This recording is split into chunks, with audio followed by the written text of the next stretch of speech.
Howdy y'all. Here's our lesson on writing equations to describe patterns. Okay, and before we can write an equation, we're going to have to use, basically we're going to need variables in that equation. There's always going to be two types of variables, the dependent variable and the independent variable. So you guys should all be writing this at the top of your page. The dependent variable depends on the independent variable. Sorry about the horrible writing. The dependent variable depends on the independent variable. And let's talk about that down here for our example here. So in this case, we're going to have two things we're measuring. We're measuring the figure number and we're measuring the number of sticks. This wants us to do a table of values. Anytime you do a table of values, always going to have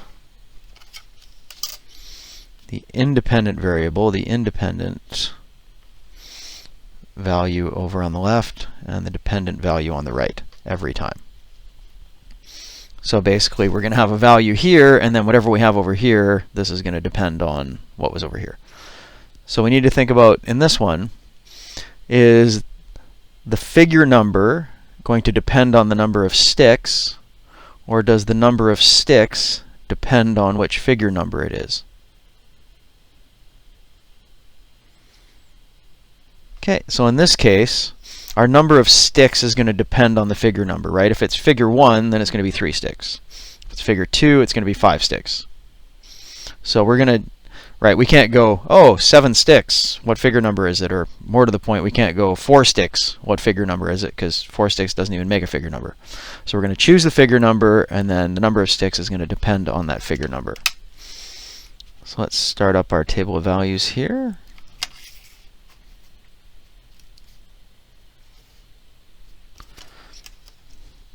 So our independent value, we decided is going to be figure number. We're going to be choosing the figure number. And then the number of sticks is going to depend on that, so that's going to be over here.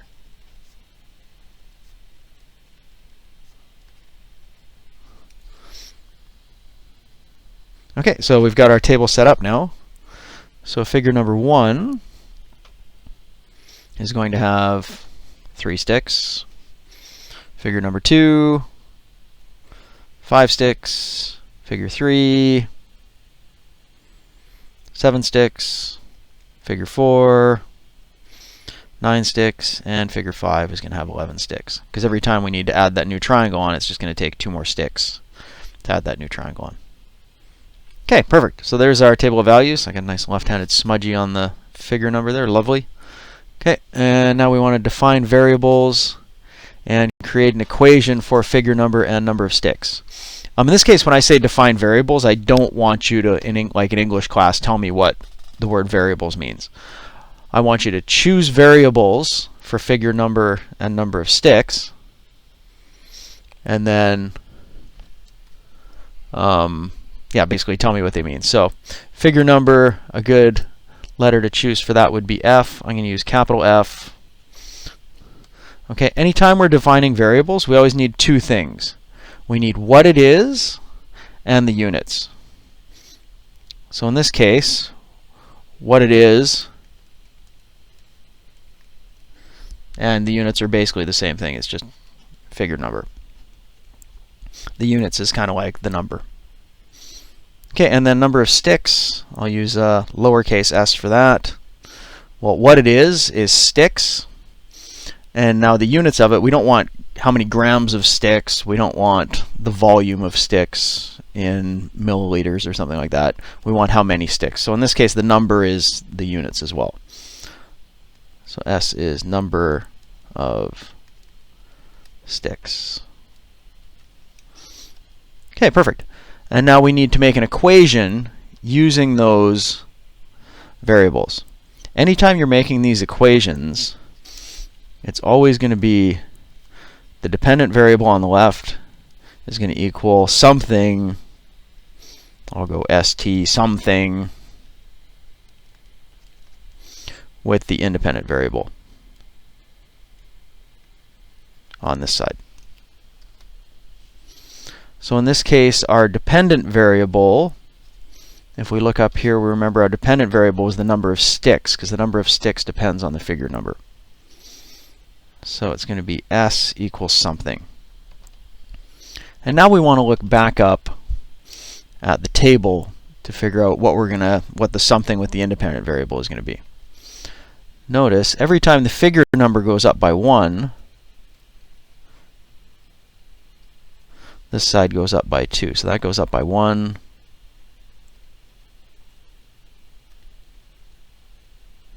This side goes up by 2. So basically, our number of sticks has to go up twice as fast as our figure number is going up. Because of that, our number of sticks is going to be double our figure number. Okay, let's see whether or not that equation works with our numbers up here. If our figure is 1, if I put in a 1 here, I get 2 times 1 is 2. So do we have 2 sticks for figure 1? No, we have 3. Let's try figure 2. If we put figure 2 in here, f equals 2, I get 2 times 2 is 4. Do we have 4 sticks for figure 2? No, we have 5. So after you do your 2f, you need to add or subtract something to adjust for the fact that these aren't lining up. So when we used our equation, we had figure 1 was 2 sticks, figure 2 was 4 sticks, so they're 1 short. So if I put a plus 1 on here, that's going to fix that up. So now if I go figure 1, 2 times 1 is 2, plus 1, 3 sticks. Nice. Okay, let's try it with figure 4. 2 times 4 is 4, add 1 more gives us 9, which is good. Figure 4 should have 9 sticks. Nice. Okay, let's test our formula out here on figure 5. So if it's figure 5, that means our variable f is going to equal 5. And let's put that in our equation. S equals 2 times 5 plus 1. S is going to equal 2 times 5 is 10 plus 1 is 11. And figure 5 up here, yeah, figure 5 had 11 sticks. Good, so that works. Notice if somebody asks you how many sticks there are in figure 5 and you say S equals 11, you look like a lunatic. So we should say 11 sticks. So they say, how many sticks are there in figure 5? You say 11 sticks. Oh, you don't look like a madman. Okay, good. And if there was a figure 20, if we just kept making all those triangle diagrams, that would mean that F would equal 20. So number of sticks, S would equal 2 times 20 plus 1. That's going to be 40 plus 1 is 41. So figure 20 would have 41 sticks.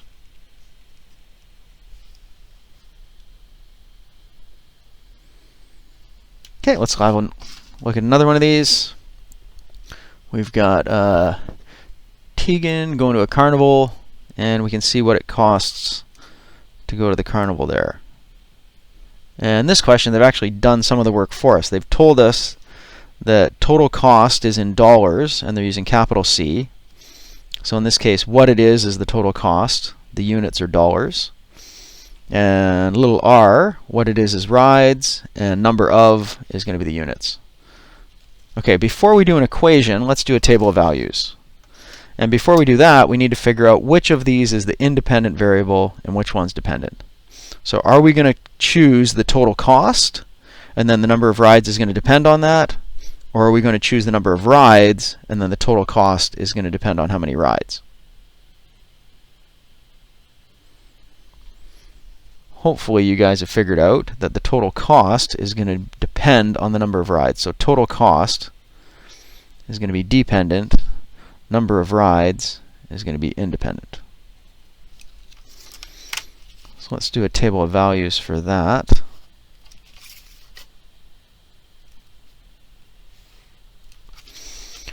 Remember, the independent goes on the left, so that's going to be number of rides.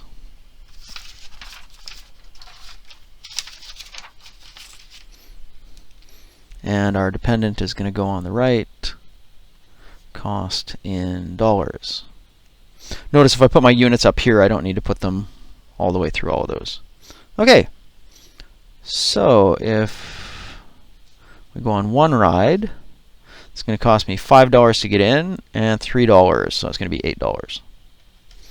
If I go on 2 rides, it's going to cost me $5 to get in and $6 more, so it's going to cost me $11. 3 rides, it's going to cost me $3 more than that. It's going to be 14, and 4 rides is going to be $17. Okay, and notice every time this goes up by 1, these are going to go up by 3, which isn't surprising because every time I go on an extra ride, it's going to cost me $3 more. Okay, so now we need our equation. You remember our equation is going to be dependent variable equals something with the independent variable. So our dependent variable is C, and that's going to equal something with R. Well, because our cost needs to go up 3 times faster, there's little plus signs there. Because our cost is going to go up 3 times faster than our number of rides, we're going to have 3 little r here, and now we need to figure out what our adjustment is. So 1 ride is $8. Right now, if r equals 1, it would be 3. So that means if I add on $5 more, that would make it 8. And it makes sense because basically, some of you can probably see that 3r means 3 times the number of rides we have. So if we go on 4 rides, it's 3 times 4, and then plus the $5 to get in. So that's our equation. Our total cost, should be capital C, looks a little bit small, equals 3r plus 5. Okay, so let's have a look at his total cost if he goes on 9 rides. Well, that's going to be total cost C equals 3. Little r is going to be 9. I guess I should write that over here. If our ride goes on 9 rides, little r would be 9 plus 5. So that's going to be 27 plus 5 is 32. So that means his cost is $32. Okay, and just one more of these. We've got Marcel, who takes a job at a book packing plant, making unbelievably good money. He gets paid $50 a day and $77 for every box packed. I mean, look at these boxes. I mean, it looks like you pack one of those boxes in about a minute, maybe 2. Marcel's going to be rolling in the cash. Okay, and they've done some of this for us. It says let P represent his pay for one day and B represent the number of boxes. Notice for P here, they've told us what it is, but they haven't given us the units. Units, he's getting paid $50 a day, $7 per box. So we should add in that his pay is going to be in dollars. So they missed that. Okay, and now we need to figure out which of these is going to be independent and which is going to be dependent. Well, his pay, P, is going to depend on how many boxes he packed, which will be the independent. Okay, so let's do a table of values up here.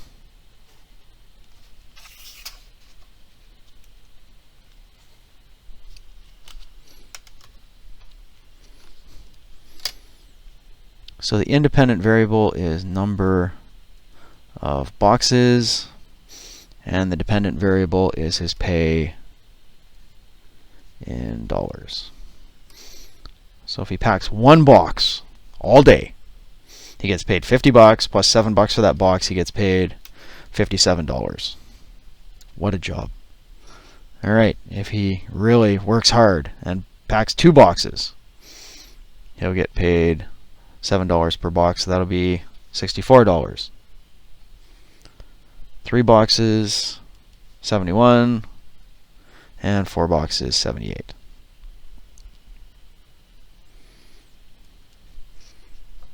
Okay, so these are all going up by 1. And on this side, not surprisingly, because he gets paid $7 a box, they're going up by 7. So let's write our equation now. So P is the dependent variable, so it's going to be the dependent variable equals something with the independent variable. Well, because these go up by 7 every time that goes up by 1, our pay has to go up 7 times as fast as the number of boxes. So P equals 7B. And then we need our adjustment. If B equals 1, this is going to equal 7, but it should equal 57 up here, so we want to add 50 to that. And again, some of you can probably see this shows $7 per box plus $50 per day is his total pay. Okay, and let's see how much Marcel gets paid to pack 20 boxes in one day, even though that looks like it would probably take him about, I don't know, an hour maybe. Okay, so if he packed 20 boxes, that means B would equal 20. And P would equal 7 times 20. We put the 20 in brackets to show it used to be a B. So 7 times 20, 140 plus 50 is 190. So his pay is $190 for packing 20 boxes. Almost $10 a box. Pretty darn good job. Okay, so you guys can get to work on your assignment. Have fun.